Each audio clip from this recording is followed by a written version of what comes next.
HighBridge, a division of Recorded Books, presents The U.S. Constitution, a very short introduction, by David J. Bodenhamer, read by Walter Dixon. Preface. The U.S. Constitution is the world's oldest written constitution, but its impact is as recent as today's news. Claims and counterclaims about the constitutionality of governmental actions are a habit of American politics. Americans repeatedly invoke the Constitution to promote actions they favor and to block actions they oppose. This practice has long roots. Alexis de Tocqueville famously observed in the 1830s that in the United States, virtually all political questions ultimately become legal questions. One reason lies in the Constitution itself. This document, which its framers designed to restrain power, often has made political conflict inevitable. It also has accommodated and legitimized the inevitable political and social changes of a vibrant, powerful, democratic nation. The Constitution is notably short, 4,400 words in its original version, briefer than any other written constitution. In only 7 articles, it established a framework for a national government. It allocated carefully prescribed powers among its branches and between national and pre-existing state governments, foresaw the addition of new states, and identified a process for amending its terms. Drafted when the United States was a third-rate nation of 4 million residents, the Constitution now serves as a hallowed touchstone for the world's preeminent economic and military power, with a population of 350 million citizens, drawn from all corners of the globe. Veneration of the Constitution began early. Thomas Jefferson, who in 1787 expressed reservations about the document, hailed it 2 years later as unquestionably the wisest ever yet presented to men. Textbooks from the early national period claimed divine inspiration for the framers and praised their work as sacred. Not everyone agreed. Abolitionist William Lloyd Garrison called the Constitution a pact with the devil because it countenanced slavery. Yet from its adoption, most citizens have echoed the triumphant note voiced by President Calvin Coolidge in the 1920s. To live under the American Constitution is the greatest political privilege ever given to the human race. Such praise obscures the profound disagreements we have had about what the Constitution means. It rarely has been out of the teeth of controversy, and disputes about the text surfaced almost immediately. By the early 1790s, 2 leaders of the Revolution, Thomas Jefferson and Alexander Hamilton, both members of President George Washington's cabinet, were quarreling bitterly about the definition of the necessary and proper clause of Article 1 that grants Congress incidental authority to carry out its delegated powers. Must its meaning be limited to the plain sense of its terms, as Jefferson insisted, to act as a restraint on power? Or could the clause be read expansively, unless limited elsewhere in the text, to allow the new government to act energetically to protect liberty, as Hamilton desired? Such sharp differences led a tavern keeper to complain in 1798 that the Constitution is made like a fiddle with but few strings, so that the ruling majority could play any tune upon it as they pleased. Which Constitution, and how well do we know it? We have had numerous versions of the Constitution. The first one emerged in 4 distinct stages from 1787 to the early 1790s. The document produced in Philadelphia, the Constitution ratified by voters in 1788, the one amended in 1791, and the Constitution in practice, as the newly formed national government decided what powers the Constitution allowed it to exercise. The Reconstruction Amendments created what scholars have deemed the Second American Constitution. In fact, each generation has produced a different constitution, at least interpretively, as the nation responded to changing circumstances. Even if we did agree on what the document means or on which constitution Americans venerate, it should not obscure the many attempts to change it. Since its adoption, there have been more than 10,000 efforts to amend the Constitution, and by 2017, 28 states, out of a required 34, had passed resolutions calling for a new constitutional convention. It appears that Americans do not view the document to be as sacrosanct as their rhetoric about it suggests. Citizens often do not know what the Constitution says, a problem shared by all texts deemed sacred. Surveys have consistently revealed that Americans lack basic knowledge about the nation's fundamental law and even disagree with some of its central tenets, especially when these principles are presented separately. A national poll in 2014 reported that 29% of respondents could not name any one of the 5 guarantees of the First Amendment. Other recent polls found that 51% erroneously believed the Constitution established a Christian nation, and that 22% believed that freedom of religion should not apply to extremist groups. In brief, Americans revere a document that many have not read and that they may not endorse in its separate provisions. Conflicting interpretations. How then should we understand the Constitution?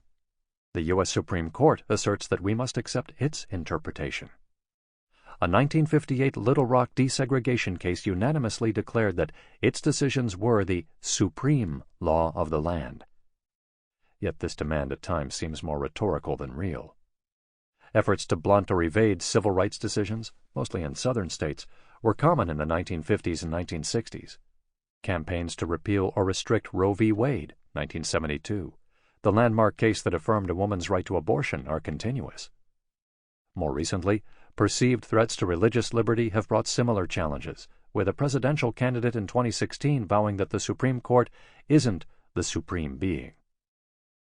In response to the court's gay marriage decision in 2015, a U.S. senator argued, "There is no obligation on others in government to accept the court as the final arbiter of every constitutional question." Accepting the court as the ultimate arbiter does not resolve the dilemma because sharp divisions exist among the justices themselves about standards of interpretation. In a closely divided court, a shift by 1 or 2 justices often holds the potential for changing what the Constitution requires on any given issue. Today, this debate centers on whether ratification fixed the meaning of constitutional text, or whether judges can use its principles to fit the document to modern circumstances. For decades, the terms strict construction or loose construction described the poles of constitutional interpretation. Today we use originalism or the living Constitution. Originalism seeks to settle all constitutional questions by reference to the common meaning the text had when ratified. Closely allied to originalism is textualism, initially applied to statutory interpretation, which expects judges to read words in their most ordinary way, without reference to other sources. A popular version of originalism, sometimes called original intent, focuses more on the aims of the framers. The 2010 Pledge to America, a Republican campaign document, promised to honor the Constitution as constructed by its framers and honor the original intent of those precepts. These views project the belief that judges must reflect the meaning the document had for those who ratified it. Under this standard, ratification is the only legitimate expression of the people's will, the trump card in any constitutional matter. Most notably associated with Justice Antonin Scalia, served 1986 to 2016, originalism insists on strict construction to restrain unelected judges from writing their own views into the Constitution. The living Constitution holds that judges are obligated to reach decisions in line with the values and principles embraced by the document. They are not free to substitute their own judgment on matters before them, but rather are to weigh carefully what outcome is most consistent with the Constitution. In this sense, the document's meaning evolves in a manner analogous to the common law, slowly and incrementally, using precedent to guide the application of constitutional values to new situations. Or, as Justice William Brennan, served 1956 to 1990, wrote, "The ultimate question must be, what do the words of the text mean for our time?" Public opinion on how to interpret the Constitution is evenly divided. A poll in 2014 found that about half of the public, 49%, believe the Supreme Court should be based on what the Constitution means in current times, while roughly as many, 46%, say decisions should be based on what the Constitution meant as it was originally written. In our hyper-partisan age, Republicans and Democrats have sharply different views on this question. Almost 70% of Republicans want the justices to hew to the original meaning, while the same percentage of Democrats favor decisions that adapt the Constitution to modern times. An appeal to the historical record cannot resolve this debate. Evidence from the Constitutional Convention is too limited, and from the ratification debates too contradictory, to provide convincing proof of a given reading. A surer standard is to recognize the problems the framers were trying to solve, as well as the values and ideas that influence their choices. Here, the record is more complete. We have ample evidence of the circumstances that gave rise to the Constitution, which came at a point when revolutionary leaders had become anxious about whether the nation they had created could survive. Understanding the Constitution requires that we understand how and why it was created. Only then will we be able to explore how the Founders' vision has played out across the course of American history. Chapter 1. The Revolutionary Constitution. The American Revolution was a radical event that redefined ideas of sovereignty, liberty, equality, representation, and power. It also recast how men and women related to each other within and outside of government. As its political expression, the Constitution was the revolutionary answer to an age-old antagonism in Western culture between power and liberty. James Madison, who shaped our understanding of it more than any other founder, wrote, "Every word of the Constitution decides a question between power and liberty." What made the American experience unique, he continued, was its answer. In Europe, charters of liberty have been granted by power. America has set the example of charters of power decided by liberty. The Revolution began as a constitutional argument about the rights of Englishmen who had migrated to the New World. The slogan, "No taxation without representation," was not about taxes, but about the right to meaningful representation. Other constitutional arguments soon followed. How far did parliamentary power extend? How could rights be secured against abuses of British power? Ultimately, the colonists concluded that their liberty required independence. They ceased asserting their rights as Englishmen, and, in the Declaration of Independence, claimed rights that were universal laws of nature. Yet independence itself raised an important constitutional question. What form of government would best protect rights and secure liberty? Revolutionary Republicanism. American revolutionaries believed that power and liberty were intractable foes. The only way to protect liberty was to restrain power. For them, power in government, always rapacious and always a danger to liberty, was the central problem posed by independence. From their study of history, they concluded that only a republic satisfied the need to grant government sufficient power to provide security without threatening liberty.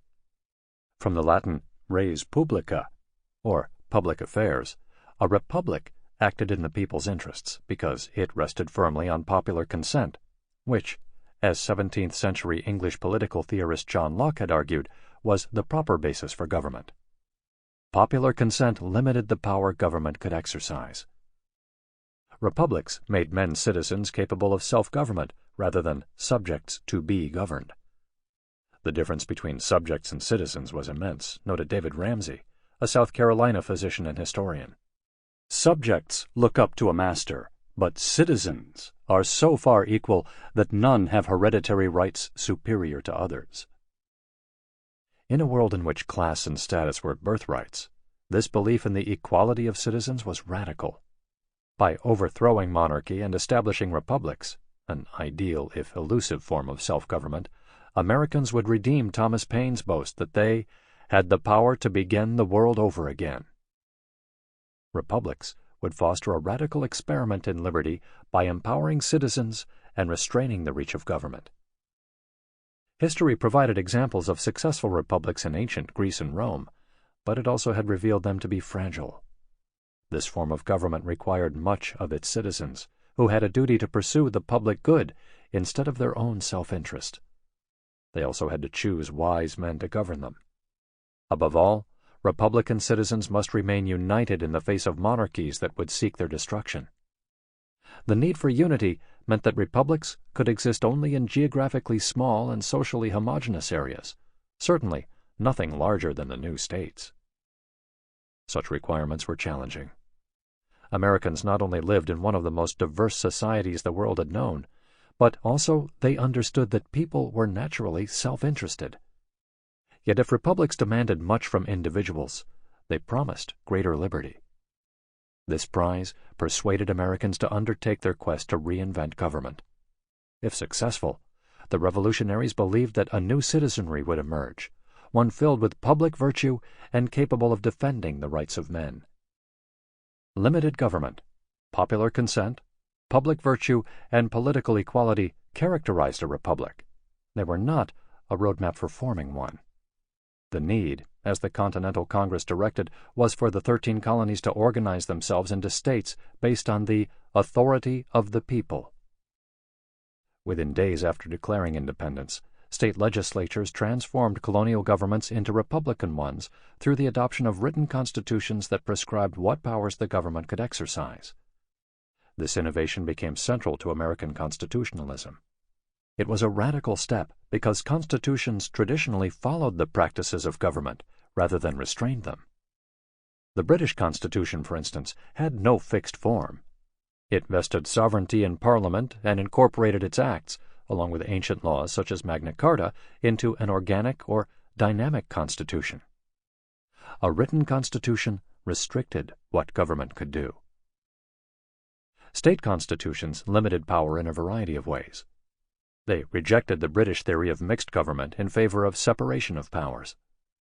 The British Constitution had blended 3 forms of government: monarchy, aristocracy, and democracy, each corresponding to classes in the social order, into a unitary government.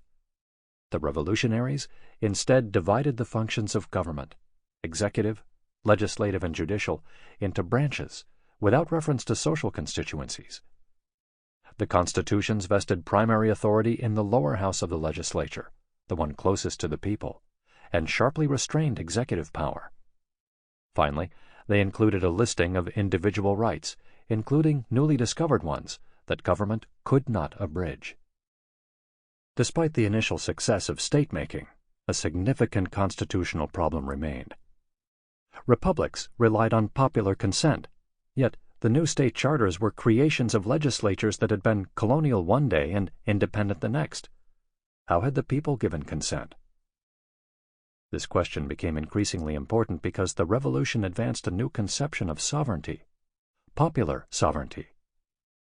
English tradition focused on the act of creating government, with the people giving up their authority to rulers who would protect their rights.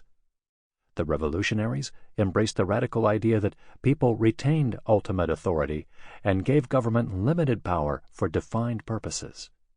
But how did the people as a body agree to what government could do on their behalf? Massachusetts solved this problem in 1780 with a constitutional convention. Only a body chosen separately by voters for the sole purpose of writing a fundamental charter, and whose work must be approved by voters, could act with the people's consent. The Constitutional Convention and ratification process, both innovations, made it possible to distinguish popular sovereignty from governmental sovereignty, and fundamental law from ordinary law. Ratification also established the supremacy of constitutional law, which alone reflected the abiding will of the people. Written constitutions, bills of rights, constitutional conventions, popular sovereignty, and the supremacy of fundamental law were important developments that shaped American constitutionalism. Each one advanced the republican state, which should have led to an increase in liberty and public virtue. Events soon demonstrated that these steps were not enough to promote or protect revolutionary ends. The crisis of the Revolution. By the early 1780s, a new problem, democracy, put republicanism in peril. Everywhere people pursued their self-interest at the expense of the common good. State legislatures enacted laws that benefited a majority but endangered the rights of minorities. Later characterized as tyranny of the majority, Republican theory did not imagine this outcome. Westerners fought with Easterners about the adequacy of protection provided for their lives and property. Religious rights were at risk by taxing all citizens to support established churches that were vestiges from the colonial period. Property rights were especially vulnerable, as debtors sought relief from creditors. The threat to property was troubling because experience taught that it was the guardian of every other right. Such factious politics distressed revolutionary leaders who had counted on public virtue to ensure the success of republicanism. They never imagined that the people could be the source of tyranny. "An elective despotism was not the government we fought for," wrote Thomas Jefferson in 1784. The Revolution, in fact, had reshaped society as well as government. The rise of democratic politics confounded a Republican assumption that both political equality and deference to the rule of wise men were required for a stable society. Whether the nation could succeed was also in doubt, as 13 separate republics pulled in their own directions to the exclusion of a larger national purpose. States taxed the commerce of other states to protect their own manufacturers and merchants. The weak national government, established in 1783 under the Articles of Confederation, was powerless to intervene. Described as a league of friendship among the states, it lacked authority. The Confederation could not tax or enforce its own laws, regulate commerce among the states, or provide security. Ironically, it was ineffective for a reason on which all revolutionary Republicans agreed. Centralized power was the greatest threat to liberty. Americans divided sharply over what had gone wrong. A significant number blamed Democratic state legislatures. Commercially minded revolutionaries, such as merchants and planters, believed that narrow parochial interests and too much democracy posed a barrier to union, or more pointedly, a national market. Other revolutionaries disagreed with this diagnosis. For them, state legislatures were not democratic enough. They were captive of special interests and did not represent the people. The war debt had resulted in a tax burden that, for most Americans, was higher than the one they had experienced under the British and fell unevenly on farmers. In one instance, in 1786, Shays's Rebellion, unrest became armed resistance as farmers stormed the courthouse in Springfield, Massachusetts, to prevent foreclosure on their land. Shays's Rebellion brought the crisis of revolutionary republicanism to its head. Using a well-settled approach, Virginia invited the states to a convention in Annapolis, Maryland, to address the inability of the Confederation Congress to settle commercial disputes. The delegates, instead, called for a new effort to remedy the Confederation's defects. The gathering in Philadelphia on May 25, 1787, that would produce the U.S. Constitution was a response to this call. The Philadelphia Convention. The Constitutional Convention developed the structure of government that we recognize today. It tackled the problems of republicanism that plagued the founding generation, but it did not abandon the Revolution. The framers instead reached pragmatic compromises that built upon the advances of the previous decade. In the process, they would make innovations in republicanism that allowed it to embrace an increasingly democratic future. The 55 delegates from 12 states, Rhode Island did not participate, were, as John Adams characterized them, men of ability, weight, and experience, whose perspective was cosmopolitan, not provincial. Most delegates were wealthy, 25 were slave owners, 42 had served in the Continental Congress. They sought to fashion a strong yet restrained national government that did not depend on virtuous people. The absence of Republicans who did not share their goals, Samuel Adams, Thomas Jefferson, and Patrick Henry, among others, made their job easier. It also raised suspicions among a wary public that the convention's work offered insufficient protection for their hard-won liberty. Even though delegates agreed on the need to strengthen national authority, divisions existed among them. Members from large, commercially minded states desired a central government strong enough to corral excess democracy and rein in states that followed their self-interest at the expense of the nation.